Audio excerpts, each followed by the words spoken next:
Hi, welcome to lesson 1 of the B2 course. I'm Stephanie and I'm your teacher on this course. So thank you very much for joining me. And if you are following this, it means you are B2 level. So congratulations.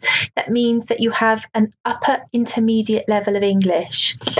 So at this level, you're feeling comfortable with communicating using a range of vocabulary at your disposal, but you need to push yourself to expand that vocabulary and also to become more accurate. And that's what I'm going to help you with. So hopefully you will have had a chance to look at the course syllabus. And you will see that our lessons are going to alternate between a grammar lesson and a vocabulary lesson so that you have a balance. And there are also lots of reviews. Now, reviews are really important because they give you the chance to consolidate what you've learnt and to also raise any issues so you can go back and review the right lesson. So let's get started with lesson 1. Okay, so I'm Stephanie, and lesson 1 on the B2 course is a grammar-based lesson, and it's called Questions 1. I've named it Questions 1 because there are going to be 2 lessons on questions. It's a big topic, it's an important topic, so there will be 2 lessons on this, and this is the first one. So in lesson 1, we're going to focus on how to form questions. We will look at using auxiliary verbs, and we will practice using who, what, which, where, why, and when. So there's lots to cover. Let's get started. Okay, so hopefully you've had a chance to look at the advert for the lesson. And you will see that I asked you to imagine meeting somebody for the first time and to think about what kind of questions you would ask. So I gave me as an example. This is our first lesson. You're meeting me for the first time. What kind of questions, what would you like to know about me? Now I've given you some prompts here. When, which, what, who, where, and why. So have a look at these prompts. Pause the video and see if you can write 6 questions that you would like to know about me. Pause the video and I will give you some answers in a minute.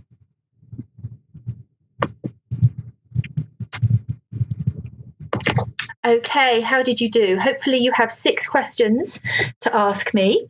I've made some of my own questions as an example of what you could use, what you could ask.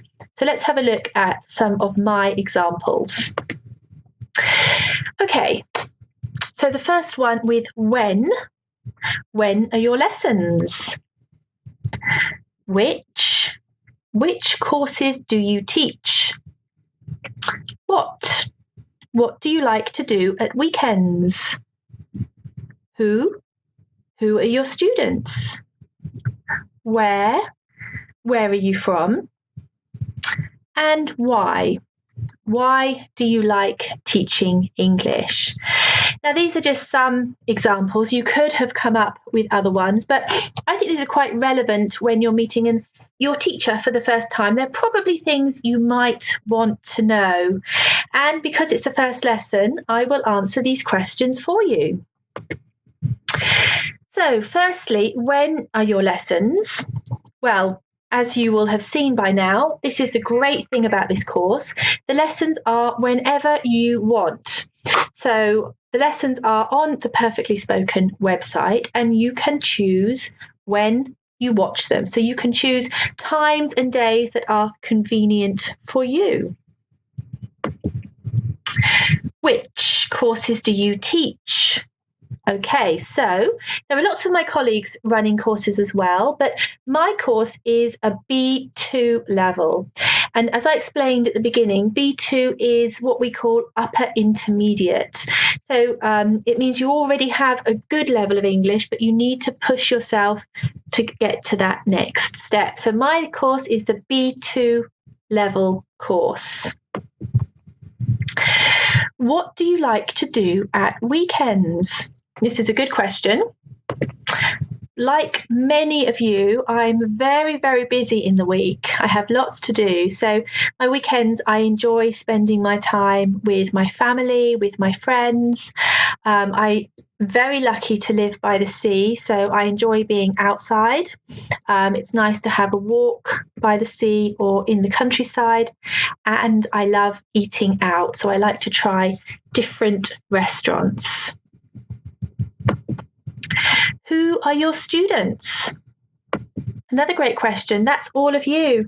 And this is the beauty. It's a course for, doesn't matter where you are in the world. If B2 is your level of English, this course is for you. So my students are everybody who would like to become more accurate and more confident in using English to communicate. Where are you from? Okay, well, as I explained a minute ago, I live by the sea in Bournemouth, which is in the south, far south of England. But I originally come from Kent, which is an area in the southeast. So it's about 60 miles, my town, 60 miles from London, in the southeast of England. Have you ever been? And finally, why? Why do you like teaching English? Again, a great question, and I really do love teaching English. It's a really nice feeling knowing that I'm helping you with your vocabulary, with your confidence, and perhaps helping you to understand something that you didn't know before. It gives me a lot of job satisfaction. So I really do enjoy what I do. Okay, so let's start today with thinking about word order. Okay, in questions, we usually put the subject after the first verb. So let's look at some examples. John will. To make it a question, you need to invert. Will John. Will John be late? You have becomes have you. Have you started? The hotel was, remember invert, so the verb is at the beginning. Was the hotel? Was the hotel nice? Okay, so this is a very easy strategy for making questions. Pick your subject and your verb and just invert them so that your verb is first. But be careful. If you have more than one verb in the sentence, remember the subject comes after the first verb. I've given you an example here.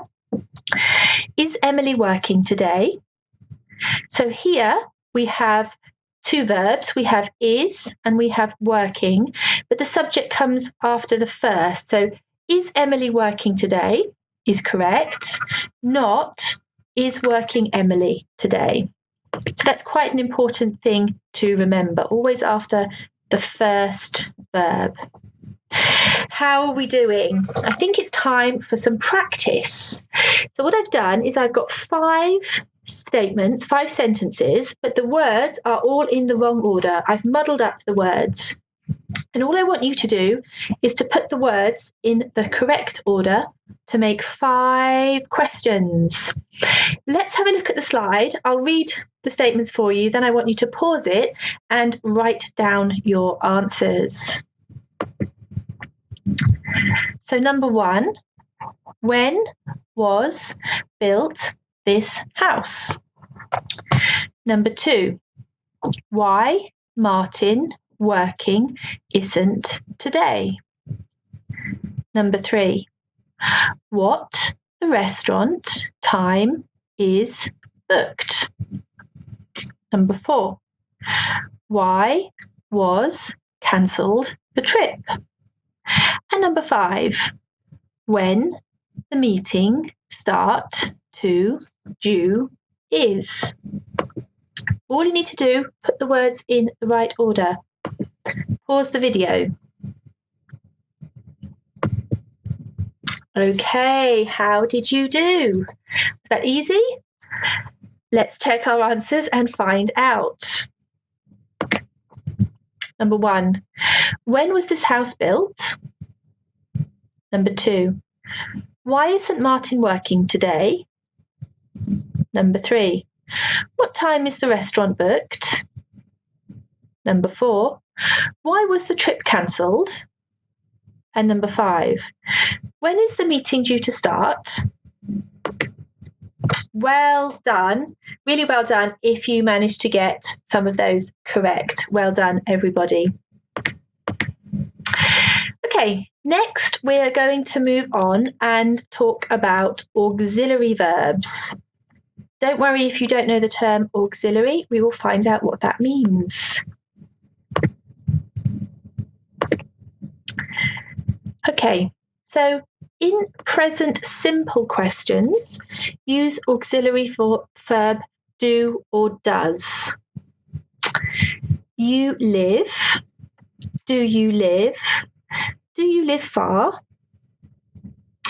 The film starts. Does the film start? When does the film start? So this is if it's a present simple, you're using do and does. Of course, if it's a past question, you need to change do into did. Good. You sold. Did you sell? Did you sell your car? The rain stopped. Did the rain stop? When did the rain stop?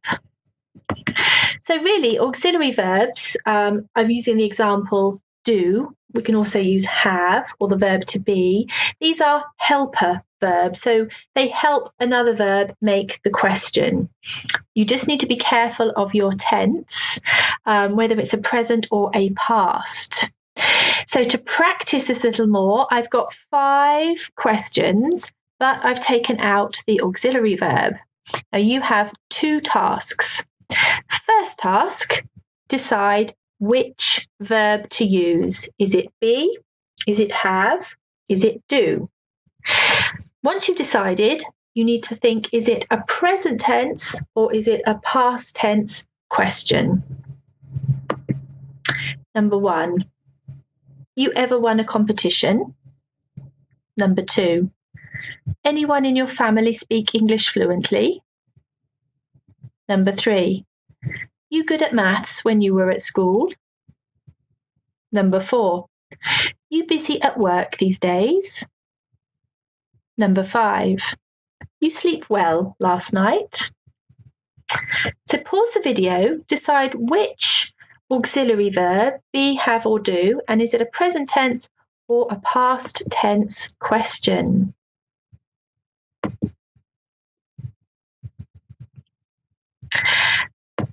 Okay, hopefully you've restarted, so you have 5 sentences there. Shall we have a look at what the answers are? Number 1, have. Have you ever won a competition? Number 2, does. Does anyone in your family speak English fluently? Number 3, were you good at maths when you were at school? Number 4, are you busy at work these days? And number 5, did you sleep well last night? Well done if you got those right. Well done if you got the right auxiliary verbs, and extra special well done if you notice that number 3 and number 5 are past tense questions. So number 3 was when you were at school, and number 5, I'm talking about last night. So in both of those, you need to use a past tense verb. Well done if you correctly got those. Okay, using who, what, or which. Let's have a look at an explanation on the difference between using who as an object and who as the subject. Okay, so to make this clearer, I've given you some examples. In your first example, James met somebody. The somebody in green is the object. So the question is, who did James meet? But in the second sentence, somebody, starting the sentence, somebody met James. Here, who is the subject? So the question is, who met James? Okay, to make it even clearer, I've given you some examples where who or what is the subject. Who wants something to drink? Not who does want. What happened to you yesterday? Not what did happen. Which train goes to Milan? Not which train does go to Milan. Okay. In the advert for the lesson, I asked you if you knew the difference between using which or what. They're two very common question words, and in fact, we used them in one of the first slides when I asked you to think about questions for me. And do you remember the questions that we looked at using which or what? Let's just go back and check. So my which question was, which courses do you teach? And what was, what do you like to do at weekends? So do you know the difference between using which and what? When do we need to use which? And when do we need to use what? Maybe pause the video and just have a think. Do you know the difference? Okay, well, I'm going to tell you now. So it's a very easy thing to remember. We use which as a determiner to ask a question about a specific group of people or things. So, which restaurant did you go to? Which countries in South America have you visited? So, which is very specific. What is something that's more general. What films do you like? What university did you go to? So you might start with a more general question and then move on to something specific. What university did you go to? I went to university in London. Ah, which one? Because now the question is more specific. What films do you like? Very general. I like Steven Spielberg films. Interesting. Which ones? Because then I'm being much more specific. I'm talking about a specific film director. So the question is going to be with which. Okay, another time to practice. I have given you some statements and I want you to make questions about them. So I've given you an example here. The example is, I'm worried about something. Question, what? What are you worried about?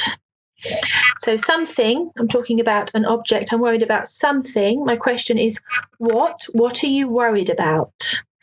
So I'd like you to pause the video and see if you can make questions from the statements using who, what, which, and when. So pause the video now. How did you do? There might be more than one possible answer here, but I will share with you the questions that I made. Okay, this word means something. What? What does this word mean? The lesson starts at 9 a.m. When? When does the lesson start? We eat lunch in the canteen.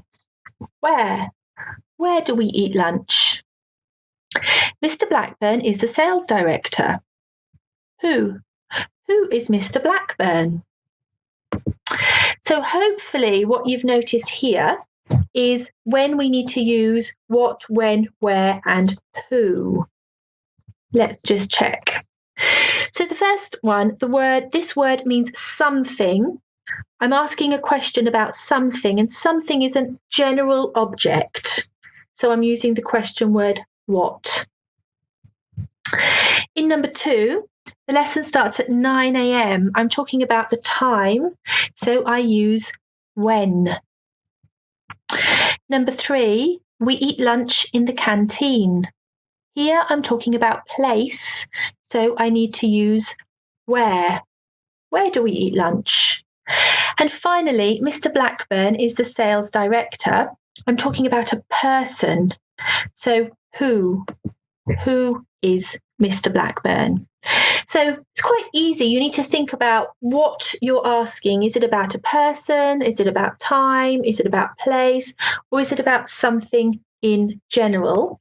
And that will inform what question word you need to use. Just one piece of vocabulary here. In number 3, the question was, we eat lunch in the canteen. Do you know what canteen is? What is a canteen? Do you know? Well, a canteen is a type of restaurant, but it's connected to a company or a school. So maybe in your office where you work, there is a restaurant, but it's only for the workers. Or in the school, if there's a place to eat where you can buy food, but only for students, these eating areas are called canteens. Well done. So as you can see, even in a grammar lesson, there's often interesting vocabulary that we can learn as well. Okay, that is the end of lesson 1, question forms 1. Remember, there is a test that you can do to practice what we've looked at in the lesson. And then lesson 3, we're going to look at question forms 2. So we'll be extending this topic in lesson 3. But the next lesson, lesson 2, is vocabulary, and we're going to be talking about illness. So how are you feeling? Are you well? Are you ill? Are you often ill? It'll be a vocabulary lesson expanding your ability to describe illness and symptoms. A very useful lesson, and I hope to see you there. Thank you for watching. Goodbye.